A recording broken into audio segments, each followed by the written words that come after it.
欢迎收听迦南之声，大家平安，新年快乐！我是尤伯牧师。今天我们1月1号要分享的是准备进入应许地。我们要读约书亚记1到4章。先来读今天的金句。上主的仆人摩西死后，上主对摩西的助手嫩的儿子约书亚说：我的仆人摩西死了，现在你要准备带领所有的以色列人过约旦河，到我要赐给他们的土地去。约书亚记1章1到2节。约书亚记延续5经的故事，生命记的结尾记述摩西离世，约书亚的开头则说耶和华的仆人摩西死了以后怎样。上帝如今借着约书亚实行他的旨意，带领百姓进入应许之地，这也象征一个新时代的来临。约书亚这名字最先出现在出埃及记17章的9到14节。圣经记载，他领导以色列军队战胜亚玛力人。这希伯来文的名字的意思是耶和华拯救，而新约希腊文耶稣的名字的意思是一样的。上帝使用摩西来培育约书亚，成为以色列人的领袖。我们看到领导权的转移，摩西在离世前任命约书亚做他的继承人，记载在申命记31章的7到8节。约书亚他也追溯他成为以色列新领袖的过程，并显示这个权柄有上帝的认可。1章2节，上帝对约书亚说：现在你要准备带领所有的以色列人过约旦河，到我所要赐给他们的土地去。上帝给予约书亚他应许之地的蓝图跟使命，现在就等约书亚准备带领以色列百姓得地为业。所以他吩咐百姓要预备好，他们准备要挺进占领应许之地。当百姓为摩西哀悼30天后，上帝向约书亚显现，他3次挑战这位新领袖，叫他刚强壮胆。首先要注重目前的任务，带领百姓进入迦南地。第二是约书亚必须谨记从上帝所承受的，并要常常默想上帝的话。第三，约书亚必须牢记上帝必与他同在。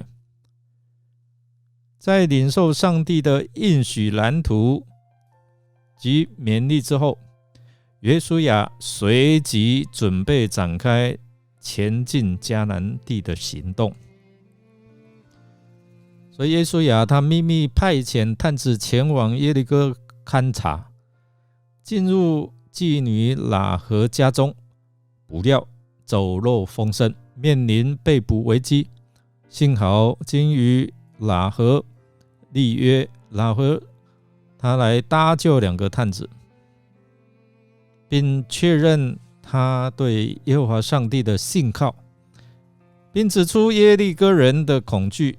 最终喇合一家因他的信心被拯救，性命得以存活，并且呢，我们也看到他的名字列在耶稣的家谱里面，成为耶稣在地上的祖先。约书亚记3到4章说明2个重要的原则。第一，上帝有时带领我们行走我们没有想过的路径，为要彰显他的荣耀。那么我们看到以色列这些百姓，他可以从南面进入迦南啊，他们无需过河，但上帝却带领他们横渡约旦河，看来好像不大合理。但是上帝有他的计划，这里的重点是，当人信靠上帝的话，他便行出了大神迹，使第二代的百姓经历好像第一代的百姓过红海的神迹一般。第二，我们看到我们必须把信仰传给下一代。约书亚立史为记，好让后代子孙可以知道，他们能够过河是上帝的作为。面对新的一年的道路，我们不知道是怎样的道路。约书亚记一开始给我们有好的提醒，如果要得着上帝的应许，必须当刚强壮胆，不惧怕。我们要相信上帝的同在，如他所赐给我们的救主耶稣基督，他是以马内利，是与我们同在的主。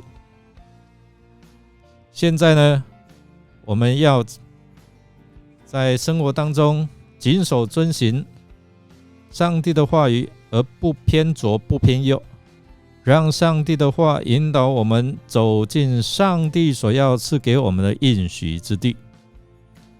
弟兄姐妹，我们来默想上帝给约书亚的应许附带了哪一些条件呢？